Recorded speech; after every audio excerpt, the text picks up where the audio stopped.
problema da fake news é que no passado a capacidade dela de se disseminar era muito mais lenta do que é hoje. Eu acho que esse é o nosso grande problema hoje. As fake news, elas sempre existiram, né? Quantas campanhas nós tivemos com jornais falsos, panfletados, né, no dia da eleição, informações com fake news. Acho que é um novo momento que nós vivemos e esse debate sobre política, democracia e justiça, eu acho que vem num momento muito adequado, né? A revolução tecnológica, né, as mudanças que o mundo vive, não apenas o Brasil, elas vêm contestando a democracia liberal. E os radicais, os extremistas e os autoritários, eu não chamo nem de direita nem de esquerda, os autoritários são antissistema, antidemocracia, eles vêm trabalhando, no meu ponto de vista, nessas redes sociais de forma muito organizada. É minha percepção que a coisa é muito mais organizada do que a gente imagina, né, usando a tecnologia com muita competência para enfrentar os parlamentos, para enfrentar o judiciário e a grande qualidade que eles têm, não estou concordando, mas a grande competência, vamos dizer a melhor palavra, que eles têm, é que eles conseguem, né, em alguns países, assumir o poder, mas eles não sabem o que colocar no lugar. Então isso vem gerando instabilidade política de forma permanente em vários países. A gente vê o que acontece hoje na Grã-Bretanha, a própria Espanha, que não se consegue construir mais um governo majoritário como no passado, com 2 partidos, a diluição da participação, né, dos partidos, uma realidade que o Brasil já vive há algum tempo, mas por outros motivos. Então, esse debate sobre a democracia, ele é muito importante. E parabenizando mais uma vez o presidente Marco Pereira, não dá mais para se usar a palavra AI-5 como se fosse, né, bom dia, boa tarde, oi cara, não dá. Né? Um repórter me perguntou agora, o que você tem a dizer para o Paulo Guedes? Eu falei, leia o Google, pelo menos dá o Google lá, o que é AI-5, só o do Google, não precisa ir muito longe não. Só ali ele vai, o que manifestação de rua tem a ver com AI-5? Se ela existir de forma democrática, ordeira, o que ela tem a ver com o fechamento do Congresso, fim do habeas corpus, fechamento das assembleias? Né? Então, eu acho que há um problema, inclusive, né, um desrespeito no que se usa, né, nas narrativas para explicar frases também mal colocadas do outro extremo. Eu fico pensando, ministro Salomão, por que os extremos, porque quem é o mais forte de um lado e do outro na política brasileira, me parece hoje que eles estão mais se preparando para uma briga campal do que para uma disputa eleitoral no futuro. Né? Isso me assusta, porque dá uma impressão que o ex-presidente da República estimula a manifestação da rua e o outro lado tenta se armar para o enfrentamento nas ruas. Como se em algum momento o Brasil tivesse uma manifestação a mais, como tivemos, graças a Deus, democrática nos últimos anos, isso fosse ser um problema para a nossa democracia. Muito pelo contrário, as manifestações, né, que são ordeiras, elas são sempre bem-vindas, né, porque elas representam o anseio e a crítica da sociedade ao governo, ao executivo, ao legislativo, ao judiciário, né, são todas legítimas. Né? Então, eu acho que o que a gente precisa é encontrar os instrumentos de fortalecimento das instituições democráticas. E o parlamento tem papel decisivo.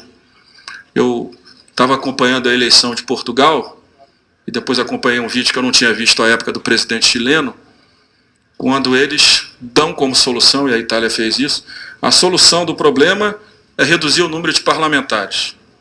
Quer dizer, o presidente chileno fez um discurso em junho, está aí no Google, onde ele faz um discurso no parlamento, num evento anual, e é aplaudido pelas galerias, quando ele fala, vamos fazer uma grande reforma constitucional, vamos reduzir o número de deputados e senadores. A própria política culpando a democracia pela rejeição da sociedade, certamente ao governo do presidente Pinheira. Da mesma forma, o presidente do PSD português perderam as eleições, mas propôs a redução do número de parlamentares. Então, essas soluções demagógicas, né, como se o problema tivesse no parlamento, tivesse nas instituições democráticas, elas precisam ter uma reação forte. E o parlamento brasileiro tenta, o presidente Marco Pereira falou, cumprir o seu papel institucional. Se enganam aqueles que acham que as reformas econômicas são apenas reformas econômicas. Elas são reformas sociais, porque o sistema previdenciário concentra a renda. A administração pública brasileira concentra a renda. Né? O sistema tributário concentra a renda. Então, quando você reforma esses sistemas, liberando recursos para que o Estado tenha mais capacidade de investimento, você, na verdade, está reduzindo desigualdade.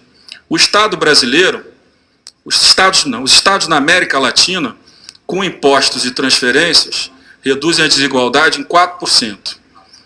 Os países da União Europeia e da OCDE reduzem a desigualdade com transferências e impostos em quase 40%, 38%.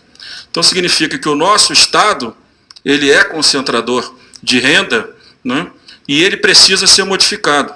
E acho que o que o ministro Paulo Guedes precisa fazer é convencer rapidamente ao presidente Bolsonaro que encaminha a reforma administrativa para os novos servidores. Nós não queremos conflito com o passado, nós queremos construir um novo futuro.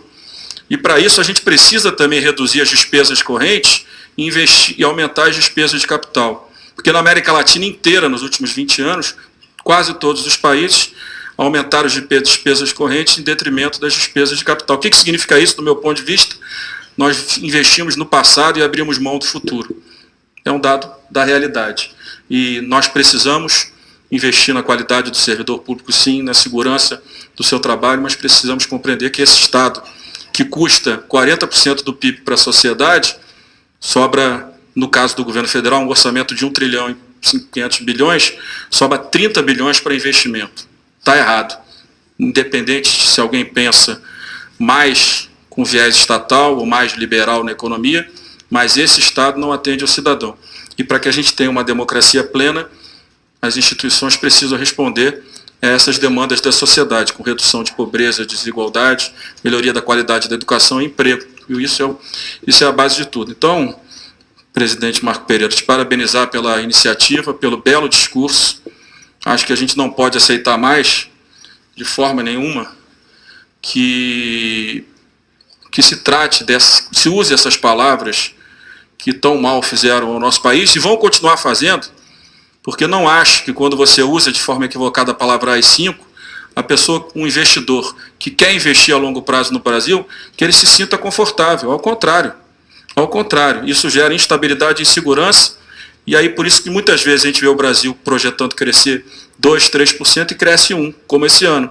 Porque em vez de a gente gerar segurança jurídica e institucional, nós mesmos vamos gerando as inseguranças que tiram o interesse e a confiança do setor privado de investir no nosso país. Então, agradecer muito, mais uma vez, a presença de todos, a presença do ministro Nefe Cordeiro, do Salomão, de tantos outros, com a certeza que esses debates, eles são fundamentais para a gente reafirmar que não há outro caminho que não seja pela democracia liberal, pelo fortalecimento das instituições democráticas, para que a gente possa, de fato, construir um Brasil mais justo, com mais desenvolvimento. Para encerrar, eu estava dizendo na reunião agora lá na casa do presidente do Senado, vou voltar para lá, eu não fui eleito para ser juiz de vara de execução penal. Eu não fui eleito para aprovar lei, para soltar ou para prender. Eu fui eleito para fazer as leis que garantam um país mais justo e mais igual para todos. É para isso que eu fui eleito. Né? Se a lei for uma lei justa, né, a sociedade vai compreender e, como todo, vai apoiar. Esse é o nosso papel, é o papel do parlamento em todas as áreas. Muito obrigado e bom dia a todos.